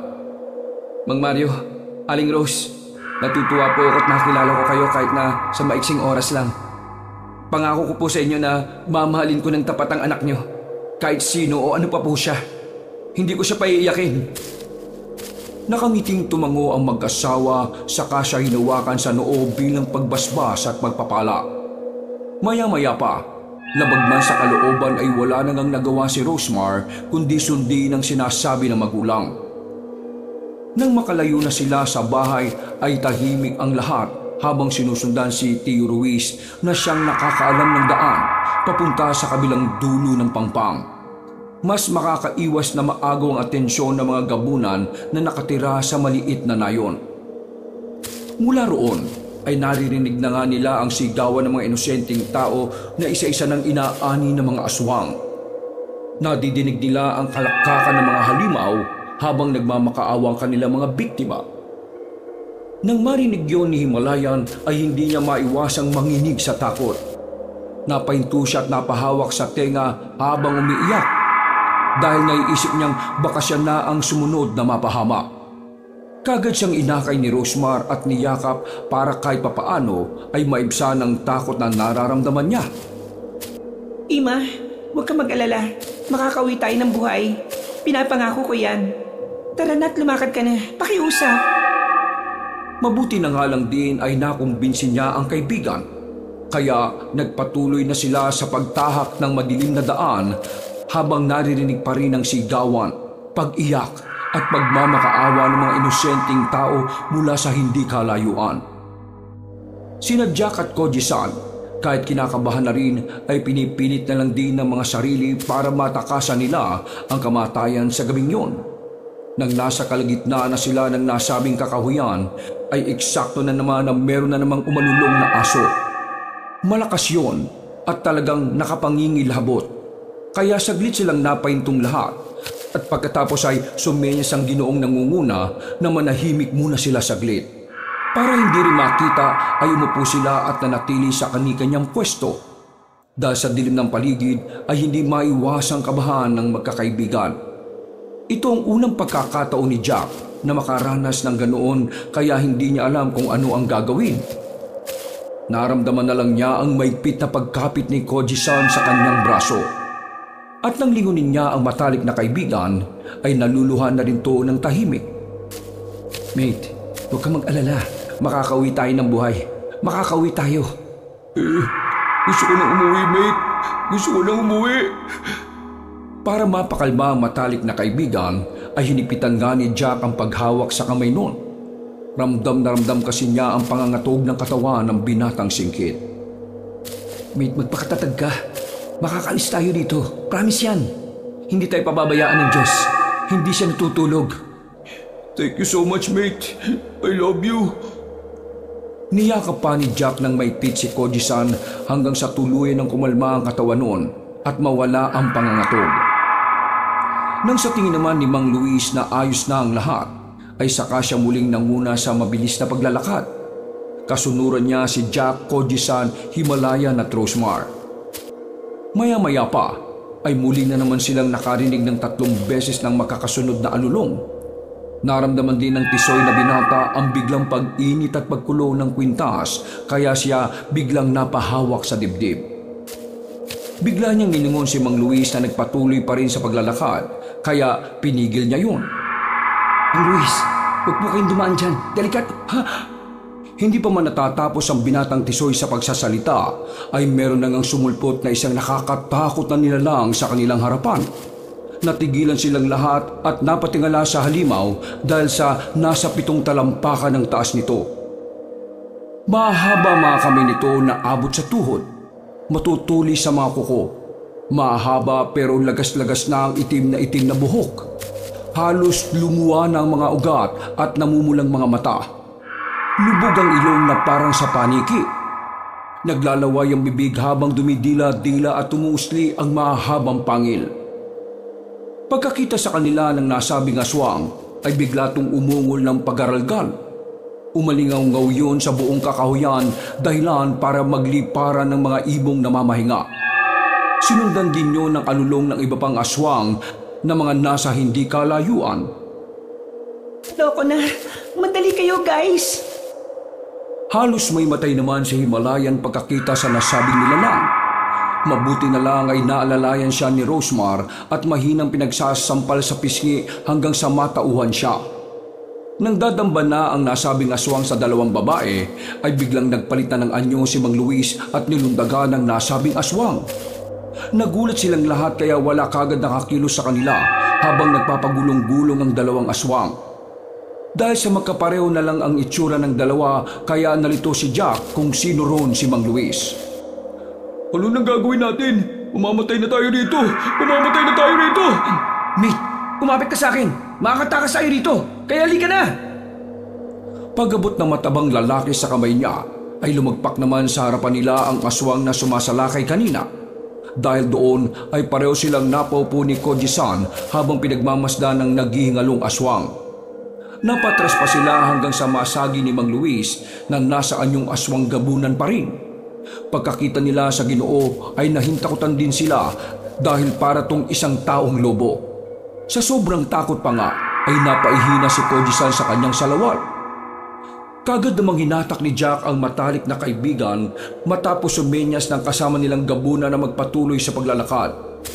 Bago tuluyang makalayo, kitang-kita pa niya kung paanong tinapakan ng Ginoo sa mukha ang natalong aswang hanggang sa madurog yun. Maya-maya pa ay nagpatuloy sila sa pagtahak ng daan. Hindi na muna nag-anyong tao si Mang Luis at pinangunahan niya ulit ang mga kasama nang may sumulpot na namang gabunan sa kaliwa nila. Nagbuno na naman ng 2 aswang at sa huli ay nagwagi na naman ng kasama nila Jack. Pagkahampas ng Ginoo sa sahig, ay gumulong-gulong ang malaking aswang na muling gumawa ng nakakapangilabot at pag-aralgal na ungol. Nang mapansin naman yon ni Rosemar ay kaagad niyang sinigawan ng tiyuhin. Iyo, nagtatuwag sila mga kasama. Hindi na nagdalawang isip pa si Mang Luis. Tinalunan niya ang aswang. Pinasanan sa magkabilang balikat. At bago pa man yon makapagtawag ng iba pang mga gabunan, ay nahigit na niya ang ulo at saka itinapon sa damuhan. Sumirit ang napakaraming dugo at ang makita yon ni Himalayan ay hindi na nga niya nasikmura ang lahat. Pagkatapos dumuwal ng ilang ulit ay muli siyang nahimatay at kahit anong gising nila ay hindi na yon umuubra. Kailangan na natin bilisan, Tiyo. Baka kung anong mangyari kay Ima. Paglingon niya naman kay Jack ay nagulantan din siya dahil akay-akay na rin ang boyfriend niya si Koji-san na tila nang lulupaypay na rin dahil sa nervyos. Huwag ka mag-alala, love. Ayos lang ako. Ako nang bahala dito kay Koji-san. Mauna na kayo ni Himalayan. Makakauwi rin tayo, love. Kaunting tiis na lang. Wala na silang nagawa kundi akayin ng mga kasamang nilukob na ng matinding takot at trauma. Nagpatuloy na nga sila sa pagtahak ng daan hanggang sa masipat na ni Mang Luis ang dulong dalampasigan kung saan may naghihintay sa kanilang bangka. Sumenya siya sa mga kasamahan at sinabing malapit na sila kaya ganun na lang ang tuwa ni Jack matapos marinig ang magandang balitang yon. Mate, narinig mo yun? Malapit na tayo. Abot tunaw na natin ang dalampasigan. Magmadali ka na. Kaunting tiis pa, mate. Mamamatay na tayo rito. Mamamatay na tayo rito. Hindi totoo yan. Huwag kang magsalita ng ganyan. Magmadali na kayo. Hinatak na nga ni Jack ang matalik na kaibigan kahit na bigat siya rito. Nang malapit na sila sa kinaroroonan ay mas lalo ngang nabuhayan ng binatang tisoy. Subalit napawi rin ang tuwang nararamdaman niya matapos muling marinig ang nakakapangilabot na alulong at ungol ng mga aswang mula sa kanilang likuran.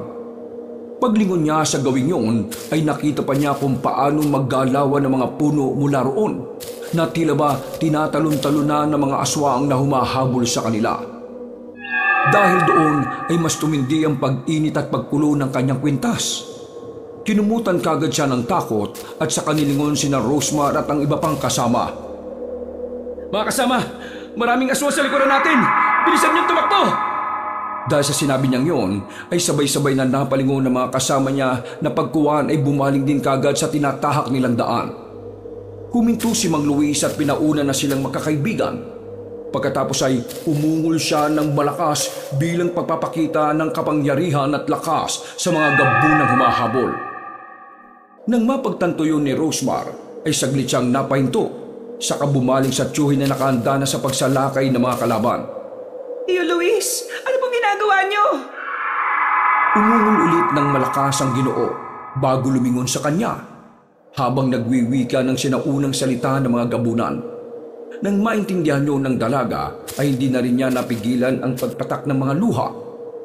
Tiyo, huwag mo naman akong iwan katulad ni nanay at tatay. Pakiusap! Nandito na yung bangka, Rosemar! Himalayan, bilisan nyo! Nandito na yung bangka! Tiyo Luis, nandun na yung bangka. Pakiusap, sumama ka na sa amin! Pasimple lang nang umiti ang Ginoo bago muling umungol ng pagkalakas-lakas. Napahintutuloy ang mga aswang na pasalakay dahil sa takot sa lakas ng puwersa ni Mang Luis. Matapos sabihin kay Rosemar ang huling nabilin, ay wala nang nagawa ang dalaga kundi ang tumakbo papunta sa bangka habang akay-akay ang walang malay na si Himalayan. Samantala, nang makita nga ni Jack ang bangka, ay kagad siyang lumapit doon lalo na nang makilala niya si Dave. Salamat, sir. Dahil dininig at sinunod mo po ang payo ko. Sige po, ako nang bahala sa kaibigan mo. Tulungan niyo na po muna yung mga babae. Oh, sige. Salamat. Nang maisakay na sa bangka si Koji-san na nawalan na rin ng malay tao, ay binalikan nga kagad ng binatang tisoy si Rosemar at tinulungan sa pagbubuhat kay Himalayan na wala pa ring malay. Nang makasakay na silang lahat sa bangka, ay nilingon nila kung paano makipaglaban si Mang Luis sa higit 5 gabunan. Kitang-kita nila yon dahil sa bilog na bilog ang buwan na tila ba nagdidilig ng liwanag nito sa buong kapaligiran. Walang kahirap-hirap na natalo ng Ginoo ang mga kalaban. Isa-isa niyang pinagpuputol ang ulo ng mga yon hanggang sa dumating na nga ang mas malaki pang gabunan. Nang makita yun ni na Jack, Rosemar at Dave, ay ganun na lang ang gulat nila dahil napakalaki noon na halos 9 na talampakan ng taas. Anong klaseng alimaw yan? Yan ang pinuno ng mga gabunan, si Kapitan Palmo.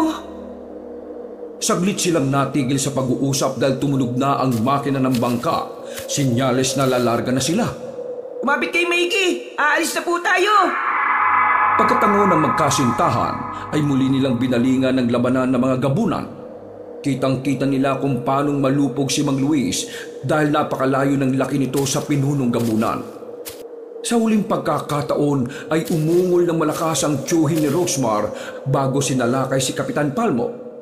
Paglundag niya rito ay hinawakan lang siya sa liig ng walang kahirap-hirap saka iniangat habang hinihigpitan ang pagkakasakal. Nagpumiglas pa ang Ginoo at makailang beses na pinagkakakalmot sa dibdib ang pinunong gabunan pero wala yung saysay. Sa huli ay ngumisi lang ang kapitan bago tuluyang piniga ang leeg ni Mang Luis hanggang sa mapugot ang ulo noon. Natutop na lang ni Rosemar ang bibig habang tumatagas ang luha. Si Jack naman ay hindi makapaniwala sa mga nasaksihan. Wala nang Tio Luis. At sigurado wala nang sila nanay at tatay. Isa na bubuhayin ni Kapitan Palmo. Mag-isa na lang ako ngayon. Gav, nandito pa ako. Nandito pa kami ni Kodjisan at Himalayan. Natigilan sila nang marinig ang malakas na nakakilabot na pag-ungol ni Kapitan Palmo na nakatayo lang sa dalampasigan habang pinagmamasdan sila papalayo. Makinig kang mabuti, Rosemar, at tumingin dito! May pabaon ako sa iyo para sa pag-alis mo! Pagkatapos sabihin yon, ay magkakasunod na hinagis ng pinunong gabunan ng 3 ulo papunta sa direksyon niya. Hindi eksaktong tumama sa bangka ang mga ulo ng tao at nang lumutang ang mga yun sa tubig ay mas lalong naiyak si Rosemar. Ulo kasi ni Nanay Rose, Tatay Mario at Tio Luis ang mga hinagis ni Kapitan Palmo. Dahil doon ay nakuyom ng dalaga ang mga kamay at galit na tumayo. Hintayin mo, Kapitan Palmo! Hindi na ako babalik sa lugar na ito! At sinusumpa ko sa gabing ito! Saksi ang bilog na buwan, mga malawak na karagatan, at ang 3 ulo na mga mahal ko sa buhay. Darating ang araw na may kalalagyan ka. Ako mismo ang pupugot sa ulo mo, hayop ka! Ako si Kapitan Palmo Libo, ang pinuno ng mga gabunan sa Isla Barrio. Tinatanggap ang mga sinabi ng isang mababang uri na kalahating gabunan at kalahating Maguindana. Hihintayin ko mangyari ang mga sinasabi mo, Rosemar. Pero huwag kang magpatawa. Kung sa tingin mo, natakasan mo na ako. Ha! Nagkakamali ka! Dahil nasa karagatan ka pa rin ng mga Maguindana. Tingnan lang natin kung makaligtas ka. Lalo na't alam nilang... Hindi na nila masyadong narinig ang sinasabi ng pinunong gabunan dahil nakalayo na ng tuluyan ang kanilang bangka. Nang mawala na sa paningin nila ang dalampasigan, ay kaagad niyakap ni Jack ang girlfriend na hindi na rin tumahan dahil sa nangyari. Love, tama na. Hindi ko alam kung gaano kasakit ang nararamdaman mo pero kailangan mong tibayan ang loob mo. Nandito ako para samahan ka. At simula ngayon, mas pinapangako ko na hindi kita iiwan. Kasalanan ko lahat ng ito. Kung hindi ako humiling na magkaroon ng mga paa, hindi mangyayari ang mga ito. Kung di lang sana ako nag-angad pa, hindi mapapahamak ang mga mahal ko sa buhay. Hindi mamamatay ang nanay, ang tatay, pati ang tiyo. Masaya sana kami hanggang ngayon. Huwag mong sabihin yan, love. Hindi tama na sisihin mo ang sarili mo. Isipin mo mabuti na kung hindi ka nagkaroon ng mga paa, hindi rin tayo magkakakilala at hindi natin mamahalin ang isa't isa. Nangyayari ang lahat ng bagay dahil meron yung layunin. Kaya huwag ka sana mawalan ng pag-asa dahil hindi ako nawawalan ng pag-asa para sa kinabukasan nating dalawa. Maraming salamat, love. Pero nangihina ako ngayon ng sobra at para akong mauubos sa sobrang bigat nitong nararamdaman ko. Gusto kong kumati para mabigyan ng hustisya ang pagkamatay ng mga mahal ko sa buhay. Pero hindi ko alam. Hindi ko na talaga alam. Mawalang galang na po, sir at ma'am. May mga napapansin ako mga anino sa ilalim ng tubig. Medyo marami-rami sila. Pagsabing yun ni Dave, ay muli na namang uminit at kumulo ang kwintas ni Jack. Dahil doon ay sabay silang napalingon ni Rosemar sa tubig kaya nakita nila ang tinutukoy ng binatilyong bangkero. Narinig pa nga nila na may bumunggo sa bangka, kaya umuyog yun ng bahagya na siyang naging dahilan ng muling paggising ni Koji-san. Mamamatay na tayo! Mamamatay na tayo! Gusto ko na umuwi! Iuwi niyo na ako sa amin! Sir, pakiusap. Pakalmahin mo siya dahil baka tumaob tayo. Nilapitan nga kagad ni Jack ang matalik na kaibigan na tila nawawala sa sarili. Niyakap niya yun ng maigpit habang patuloy sa pagwawala at pagsisigaw. Si Rosemar naman ay taimtim pa rin na nagmamatsyag sa ilalim ng tubig. Alam na niya kasi na may mga magindara na sumusunod sa kanila. Isa pa naman sa ugali ng mga hindi sibilisadong magindara na kapag nakakita ng bangka ay sinisira nila yon at nilulunod ang lahat ng sakay. Dahil doon ay iniluwa niya ang asul na bato kaya sa isang iglap ay bigla na nga siyang nagkaroon ng buntot. Nagulat naman si Dave sa nakita at napakurap-kurap pa yun sa pag-aakalang namamalikmata lang siya. Isa kang sirena? Totoo mga sirena? Oo, totoong-totoo magindara at nakikita mo naman, di ba? Love, isa ka pupunta. Huwag kang mag-alala dahil babalik din ako agad. Tuturuan ko lang ng tamang asal ng mga hindi sibilisadong magindara.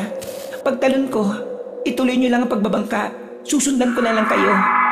Opo, sige po. Kagad tumalo ng dalaga palabas ng bangka. Namamanghalang siyang pinagmasdan ng dalawa na biglang lumusong. Ilang saglit pa nga ay muling nagwala-wala si Koji-san pero hindi rin tinigilan ni Jack ang pagkapit sa matalik na kaibigan hanggang sa mawalan na naman ito ng malay tao. Umantabi lang sila at maya-maya pa nga ay naglundagan na mula sa tubig ang ilan pang mga magindara na kalaban ni Rosemar. Ganun na lang din ang gulat ni Jack at Dave dahil kumpara sa dalaga ay parang itsurang isda pa rin ang mga kalaban ng magindara. Kitang-kita nila ang pagbubuno ng mga aswang tubig na tinatawag hanggang sa isa-isa na nga yung nagpulasan.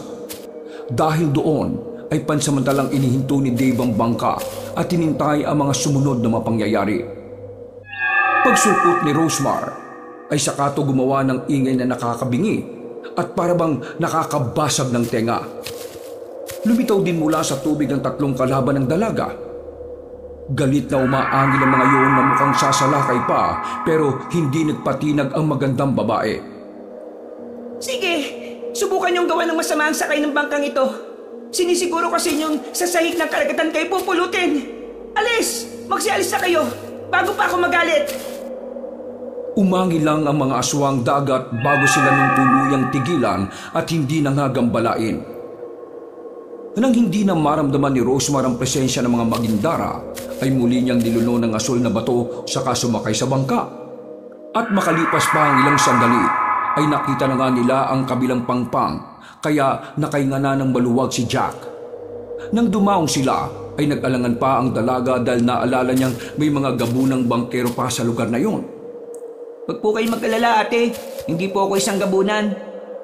Malayo-layo naman po ang tirahan ng mga gabunang bangkero dito. Mas mainam kung magbibiyahe na tayo ngayon, love, para madala na natin si Koji-san at Himalayan sa ospital. Delikado pong magbiyahe kayo ng ganitong oras. Ang ilan sa mga gabunang bangkero nangaharang ng mga tao sa gabi at kung minsan pinalalabas lang po na aksidente yung nangyari. Kaya para mas maging ligtas po, sumunod po kayo sa akin. Tama siya, love. May tiwala ako sa kanya dahil siya ang nagbigay ng babala sa akin bago pumunta sa inyo. Napabuntong hininga na lang si Rosemar bago mapapayag. Akay-akay sina Koji-san at Himalayan na walang malay ay sumunod na nga sila sa tinutuluyan ng binatilyong bangkero. At nagulat pa nga ang magkasintahan nang makita ang maliit at sira-sirang barong-barong na siyang sinisilungan ni Dave. Pumasok agad sila roon at inihiga ang mga kasamang walang malay tao. Iginala rin ni Jack ang tingin at nahabag siya sa kalagayan ng nasabing bangkero. Ikaw lang ba mag-isa rito? Opo sir, namatay kasi yung mga magulang ko kaya naging bangkero ko. Hindi ba delikado na nakikisama ka sa isang gabunan? Hindi naman lahat ng gabunan ay masama. Katulad ng tatay at tiyuhin ko. Hindi sila kumakain ng karne o umiinom ng dugo ng tao. Si Mang Biodermo, wala lang din siyang pagpipilian kundi ang sundin ng pinunong gabunan. Kapag sumuway siya, matutulad siya sa nangyari sa mga kaanak ko. Huwag na nga natin pag-usapan muna yan. Magpahinga na muna tayo para may lakas tayo kapag nagbiyahe na tayo.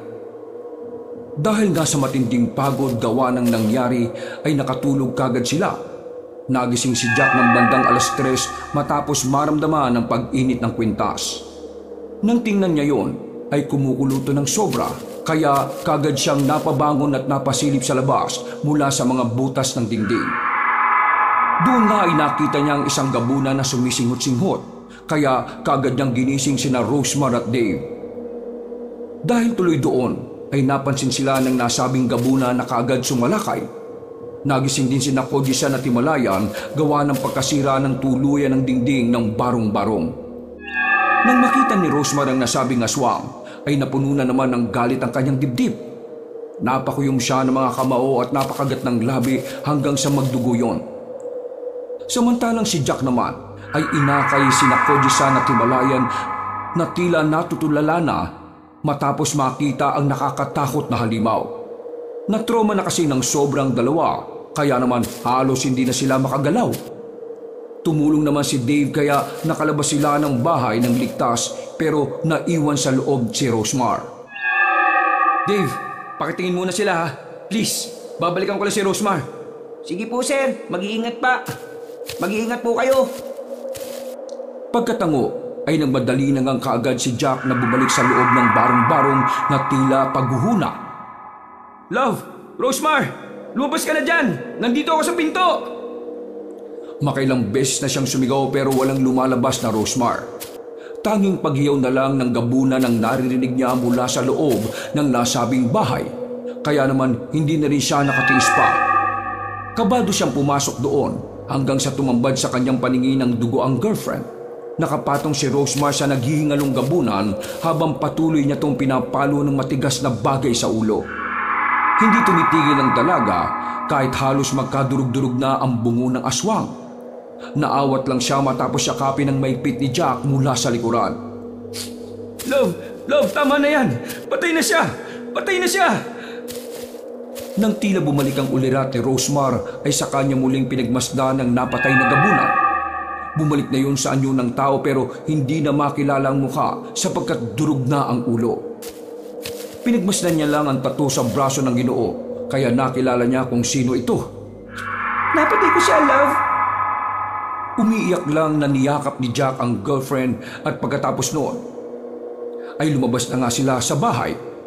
Nagbanlaw ang dalawa sa beach at bago pa makita ng ilang tao ay nagtungo na silang 5 sa kotse. Isinama nga nila si Dave at tahimik silang nagbiyahe palayo sa lugar na yon. At mabilis na lumipas ang oras. Magtatanghaling tapat na at nagsisigaw ulit si Lolo Charcolino nang marinig niya ang tunog ng sasakyan ng mula sa hindi kalayuan. Pagsipat niya roon ay nakita niya ang pamilyar na sasakyan kaya nagtaka siya. Bakit nandito na kaagad si Jack? Akala ko'y magtatagal sila sa bakasyon. Natigilan na siya nang makita ang itsura ng apo paglabas ng kotse. Dahil doon ay dali-dali niyang nilapitan ng mga yun at inakay papasok sa loob ng kanyang kubo. Para maging maayos ang pag-iisip ay pinainom niya ang bawat isa ng kakaibang tsaa. Ikinuwento naman ni Dave ang mga nangyari kaya naintindihan ng Ginoo kung bakit nagkaganon sina Jack, Koji-san, Rosemar at Himalayan. Makalipas ang ilang araw, nang bumuti-buti na ang pakiramdam ng lahat, ay inilahad na nga ng binatang tisoy sa lolo niya ang buong pangyayari. Dahil doon ay gumawa si Lolo Charcolino ng isang mabisang pangontra laban sa gabunan. Upang kung sakali man na bigla silang atakihin ni Kapitan Palmo ay hindi sila mapapahamak laban dito. Hindi nagtagal ay si Dave ang tumayong apprentice ng matandang Ginoo at hindi nga siya nagkamali dahil mahusay at madaling matuto ang binatilyo na dating bangkero. Nanatili namang sikretong tungkol sa katauhan ni Rosemar at pinahintulutan ng dalaga na pag-aralan ni Lolo Charcolino ang asul na bato para magamit ang bisa nito sa iba pang mga bagay. Wakas!